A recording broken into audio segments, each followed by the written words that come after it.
What's going on, guys? I'm Steve. Welcome back to the channel. Welcome back to another video. If it's your first time stopping by the channel, hit that subscribe button. Trust me, you won't regret it. If you're a returning subscriber, as always, guys, welcome back, and I do appreciate support. Guys, you never know when somebody has a grievance against you and somebody that you're around that you feel comfortable with don't like you. This stuff happens a lot today. I want to talk about a story out of Temple Hills, Maryland. Shout out Temple Hills. This happened a couple days ago, in which a guy walked up and greeted another man at a CVS pharmacy, and then put his book bag down, pulled the gun from the book bag, and let loose on this guy with a .40 caliber weapon, both when he was standing up and when he was on the ground, writhing in pain. Now this guy then ran off, and they're looking for him. But man, this goes to show you can't trust anybody nowadays, and you never know who has it out for you. Like I said, take a look at this. We'll come back with commentary. Tonight, police in Prince George's County are searching for a gunman who killed a man outside a CVS pharmacy. Police say the shooter killed the man he had just greeted with a handshake. Bob Barnard, live for us in Temple Hills, with the very latest on this one. Bob. Hey there, Sharon. The shooting happened here just outside the CVS. This is the 7,000 block of Allentown Road here in Temple Hills. The shooting just after 10 o'clock this morning, and we have video from the scene just after the shooting. Prince George's County Police investigating. They closed off a section of this shopping center and parking lot for much of the day. Allentown Road, though, remained open. We also have a second video to show you of surveillance video of the attack.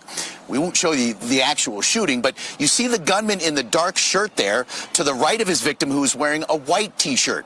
The two men would shake hands, then the killer takes off his backpack, pulls out a gun, points it at the victim, and starts shooting. He would then stand over the victim and continue firing and then run off. One person who works in the shopping center says they counted 8 .40 caliber bullet shell casings on the sidewalk.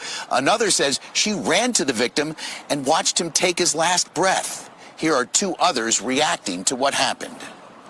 I was coming out of AutoZone, and I heard a lot of screaming from the bus stop, and it came over towards the CVS, and I guess he was running or whatever, and next thing it was pop, pop, pop, pop, pop.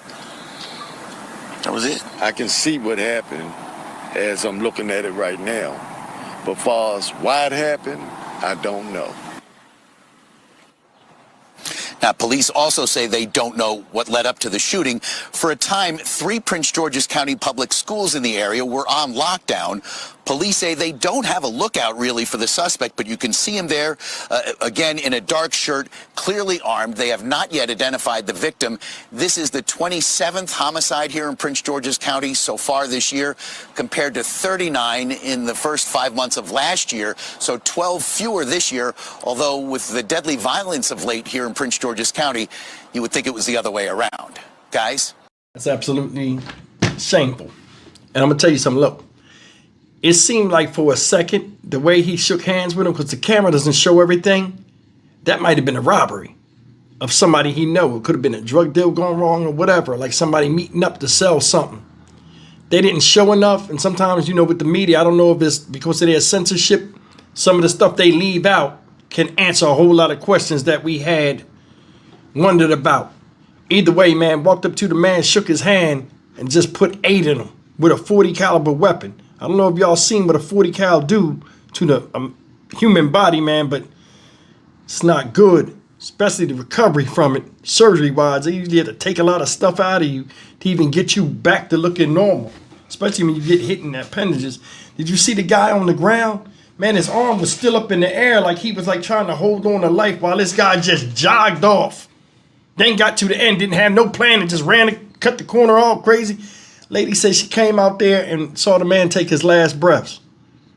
Now, I think they said this happened on a Friday or yesterday. Either way, man, damn. You know what I'm saying? They didn't even make it to the weekend. Everywhere is like the Wild Wild West right now. It is. Everywhere. And then the camera quality, I don't know if they can get anything from that. That shit was grainy from far away. Imagine zooming in on it. It's like, you know, and this is the thing. These people are doing this most vile stuff, right? And they run off on foot. They don't even have cars to get away. They'll blast somebody in the street and run off. How are they escaping? How is nobody, you shoot a gun out in public, you're running, word travels, people are looking. How come these people escape like it's nothing?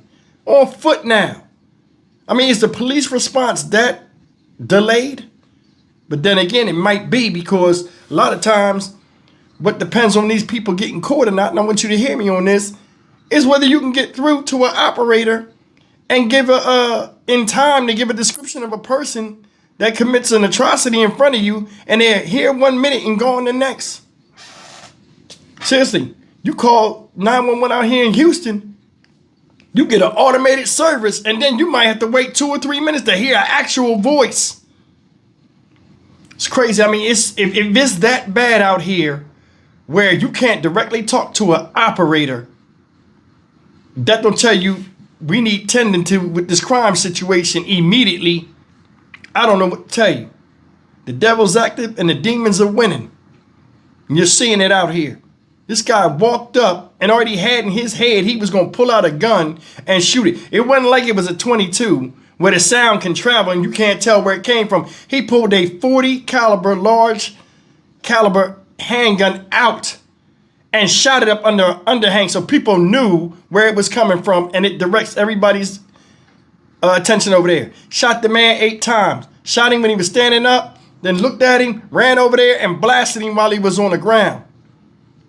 I'm gonna tell you something. I don't know if it's nothing but hate that make people try to finish people off, or is it just the desperation of wanting to acquire something from them.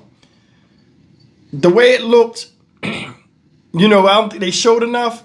It looked like a robbery or some type of interaction where something was taken from somebody. That's just me. You know what I mean? Let me know in the comment section what y'all think that was about. Because that guy jogged off like he ain't have a plan B. Well, they never do, but he jogged off, got to the corner. He ain't know what the fuck, you know what I'm saying? Like, oh shit, I got it off. And then he ran. Either way, man, there's some heartless people out here, man. And like they need to have heartless punishments with this type of shit. It's like OK Corral now, and it can be anywhere. Some places was known for being worse than others, certain cities. Now it's all over. It could be the smallest town, and this infection of just crazy crime affects everybody everywhere. Used to be able to live in a nice neighborhood. Now they bring that shit over there to you. Nobody's safe. And those higher-ups in power don't give a damn. And they show you every fucking day. Shameful. Stock Market Steve for the Dynamic Reason channel. As always, like, comment, share, and subscribe. I don't know what this is about. But prayers and condolences to the man's family. We'll just leave it at that. I'll see you in the next video. Take care.